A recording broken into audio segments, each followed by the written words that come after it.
वचन दिले तू मला या नवीन मालिकेच्या आजच्या भागामध्ये प्रेक्षकांनो आपल्याला असं पाहायला मिळालं, मोठ्या निर्धाराने ऊर्जाने पद्माला पोलीस स्टेशनमध्ये घेऊन येते. कारण त्या मुलांविरुद्ध FIR नोंदवायची असते.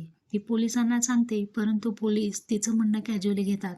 कारण हर्षवर्धन जागीरदार हा खूप पॉवरफुल माणूस असतो. त्यानंतर ऊर्जाला असा मेसेज मिळतो, हर्षवर्धन जेव्हा दिल्लीला किंवा बाहेरगावी जाईल ना, त्यावेळेस आपण त्या मुलांना डायरेक्टली त्यांच्या घरातून उचलूयात आणि याची माहिती पद्मा देईल. कारण पद्मा ही हर्षवर्धन जागीरदारच्या घरामध्येच मोलकरणीचं काम करत असते. आता पद्माने त्या पद्धतीने दुसऱ्या दिवशी सकाळी हर्षवर्धन हा दिल्लीला गेलेला असतो आणि पद्मा घाईघाईमध्ये हिच्या फोनवरती मेसेज करते की तो दिल्लीला गेलेला आहे.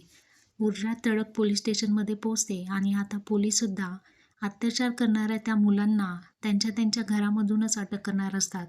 आता पाहूयात पुढे काय होणार आहे ते प्रेक्षकांनो.